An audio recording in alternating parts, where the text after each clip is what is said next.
Hey everybody, Captain Lou here with another Extravagant Few Minutes live here on the Captain Lou Sports Network on YouTube. And of course on our Facebook page, which is the Captain Lou Extravaganza. And as always, you can see us on X at Real Captain Lou. Follow our pages there. More importantly, subscribe to our YouTube channel, which is the Captain Lou Sports Network. You get all of this great programming live and archived, the Extravagant Few Minutes episodes, the Extravaganza with yours truly, and of course my tag team partner, Mitch Bernstein. Great shows this week, getting it going here on the network. And of course, the ACHA Power Play. Next program will be live this next Tuesday night. A couple of great guests. Season 10 rolling along. The road to St. Louis and the national championships. We are less than 5 weeks away as we are your location for all the updated news, all the rankings, everything in the ACHA. That, of course, on the Power Play here on the Sports Network. Every show, including this Extravagant Few Minutes episode, is brought to you by the official secondary market of the Captain Lou Sports Network, and that is SeatGeek. Use the promo code Captain Lou, and you get $20 off of your purchase. It's that simple. NBA game you want to go to. Hey, if you're in Santa Clara, you want to go to the Suepr Bowl this weekend, you haven't gotten your tickets yet, go to SeatGeek. Use the promo code Captain Lou. I know $20 may not be a lot when it comes to the prices of the Suepr Bowl tickets, but hey, it'll buy you a hot dog or a beverage. Who knows? That's SeatGeek. Use the promo code Captain Lou, and you get $20 off your purchase. All right. The big news. Who knew it? With Suepr Bowl week, the Tigers would go front and center in the last 24 hours. Just over the air a few minutes ago, Tarik Skubal has won his arbitration case. Really not surprised on this one. He's going to get $32 million for the 2026 season. But the big news as well, last night, the Tigers signed ex-Houston Astro Framber Valdez to a 3-year, $115 million contract. The ace of the Astros now will become either the ace, probably, number 2 right now for the Detroit Tigers as he signs that big deal. So what does this all mean now for Tarik Skubal when it comes to the signing of Framber Valdez to that 3-year, $115 million contract? One wonders if Detroit really offered Tarik Skubal this amount of money. You would think if they're going to offer Valdez this kind of money, they offered Skubal at least this, if not more. I have a feeling that Scott Boras wants one of those 7 or 8 year deals. The rumor has it they want a $400 million deal, which if I'm the Tigers, I'm sorry. I do not sign anybody else to an 8-year deal. He's going to get $50 million, probably $45 million. I'd be okay with the Tigers signing him for 4 years at $200 million, 5 years, $230 million, whatever. But 8 years at $400 million, $50 million per, $45 million per. I think they learned their lesson with Miguel Cabrera. Those 8-9-year deals are almost a dinosaur now. That's kind of what I think the MO is of Scott Boras. Who knows? But the big news again, the Tigers signing Framber Valdez last night, 3 years and $115 million. Great signing for the Tigers. I'll tell you what, their pitching staff right now with Flaherty, Casey Mize, Olsen, and Skubal, I got to tell you, if they're not the best in the American League, they got to be close. And I think their WAR, that's what everybody wants to go by. It's even better than the Dodgers right now. So Detroit, heavy favorites now in the Central, if not in the American League. And again, what does this mean for Skubal? What's going on behind the scenes with Tarik Skubal? That's the question. Was he offered this kind of money? One would think he would. He would have gotten that offer from Harris and from Illich. I give a grade A to this signing. I love it. Detroit just bolstered themselves with this signing the last night. And now one wonders, is this going to be maybe making sure in case they lose Skubal in the offseason after the lockout or the strike or whatever happens? Detroit looking to make a play for this year, making a run at the World Series. Very excited right now as a Tigers fan, seeing this signing with Framber Valdez shows that they are serious, and you got to tip your fedora to Detroit for making this signing. Speaking of free agents, trade deadlines, whatever you want to call it, the Pistons made a deal on Monday, getting Kevin Huerter and Dario Saric in a 3-team deal with the Bulls and the T-Wolves. They part with Jaden Ivey. I know everybody's there's a lot of people that aren't happy with this one. But do you really think they were going to sign Ivey in the offseason for the kind of money that he's going to look to get? I'm not too upset with this deal. Hopefully, Huerter can regain some of his three-point shooting form. Ivy, I think, was losing favor in the locker room in Detroit, wasn't getting the minutes coming off the injury. And I think this is a good signing for Detroit. Also thrown in the deal with the T-Wolves. They get first-round draft pick swap. I know it's not earth-shattering. They'll probably go maybe to 23rd with this draft pick. So that's really not the kicker in this. But again, Detroit making some minor deals. This is a good-sized deal. I get it. But getting Herter and Surik, I'm not too disappointed with this. Detroit right now, as we mentioned, 37-12 in the NBA, 5.5 game lead on the Knicks. They're sitting pretty good playoff position-wise. Obviously, want to keep that number 1 seed in the Eastern Conference. But I like the deal for the Pistons. So, yeah, it's pretty interesting.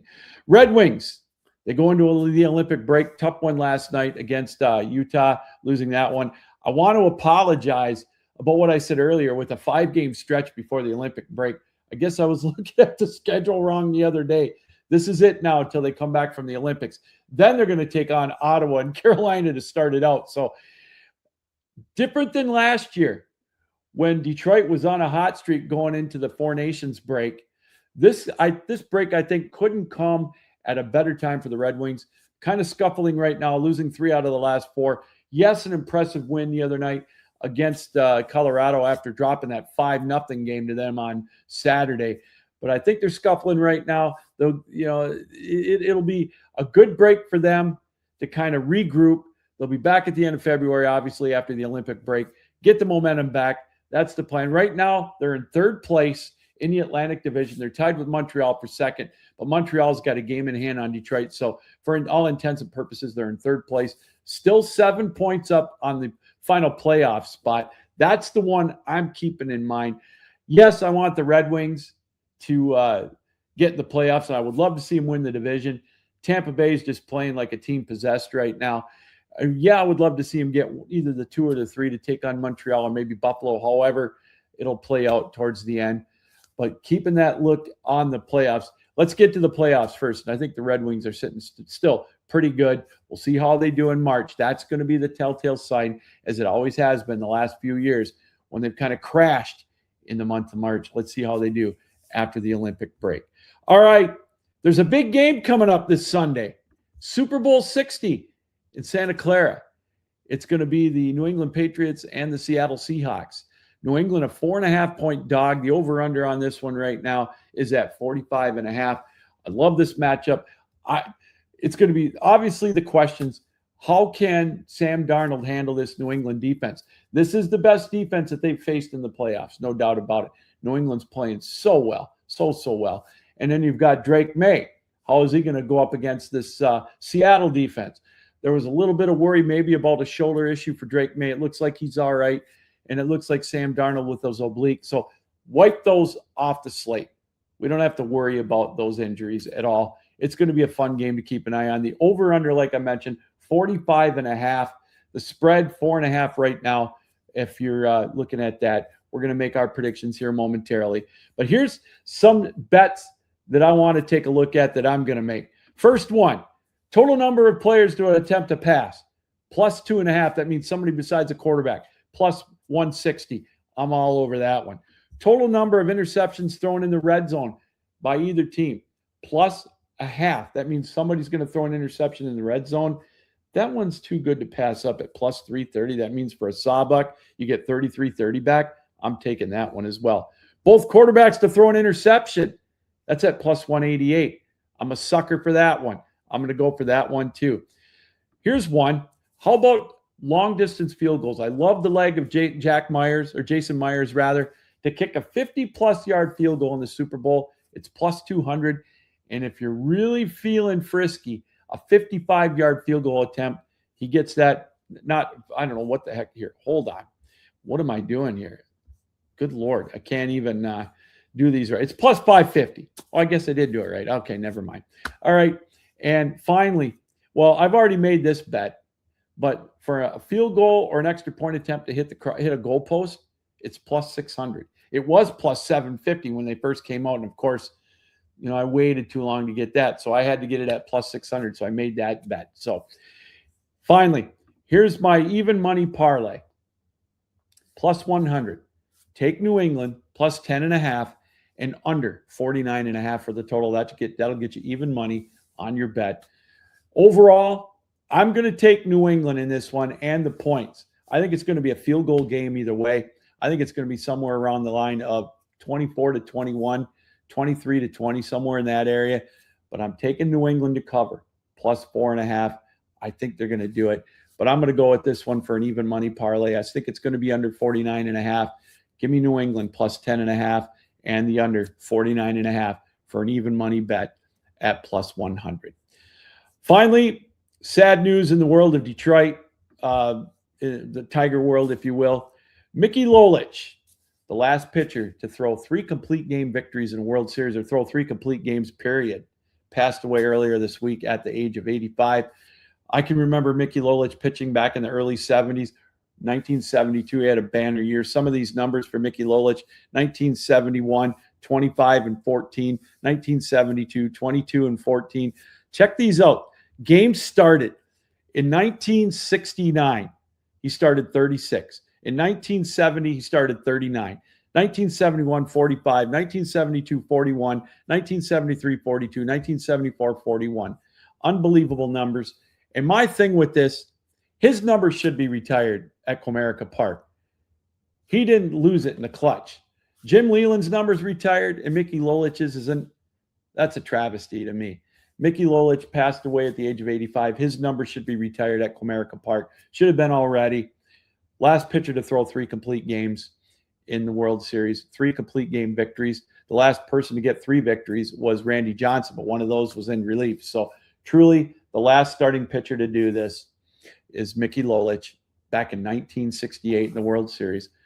I had a chance to meet him later on, like in the 90s, when I was working in retail down in Novi, Michigan.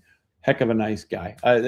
He talked to me for a few minutes. Of course, I was just a gushing fanboy, telling him how much I enjoyed watching him when I was very little. I can remember watching him in 72 and 73 with Detroit, back when Detroit made the ALCS against the Oakland A's in 1972. All right, that's going to do it again. The big news out of Tiger Town. The Tigers signing Framber Valdez to a 3-year, $115 million deal. What does this mean for Tarik Skubal? Did they already try to sign him to a long-term deal? One would think they did. I don't think he's going to get traded, but this is a great 1-2 punch for the Tigers now going into 2026. They've got to be the contenders for the American League crown, because they've got the best pitching staff now, I believe, in the American League now, if not in MLB. Huge signing for the Tigers. One wonders with Scott Boras what his motives are. He wants that long-term deal. He wants that 8-year deal, 9-year deal, $400 million, whatever, $450 million. If I'm the Tigers, I don't do it. I just have to believe with this signing, that tells me the Tigers had to have offered Skubal at least a 4-year deal around the $200 million or $160 million range, maybe a 5-year, $200 million deal. We'll never know. And of course, Tarik Skubal wins his arbitration case. He's going to get $32 million in 2026. So those are the top stories here in the Motor City in the last 24 hours. All right, that's going to do it, everybody. Thanks for taking time out to be with us on your computers, on your iPhones, your laptops, however you watched us around the world, right here on the Captain Lou Sports Network. Enjoy the Super Bowl. I'm going to be away traveling. I'll be back here on Monday to go over the Super Bowl and whatever else is going on here in the world of sports. Until then, Captain Lou saying, keep your heads up, keep your sticks down, keep your feet moving, and as always, keep your minds open.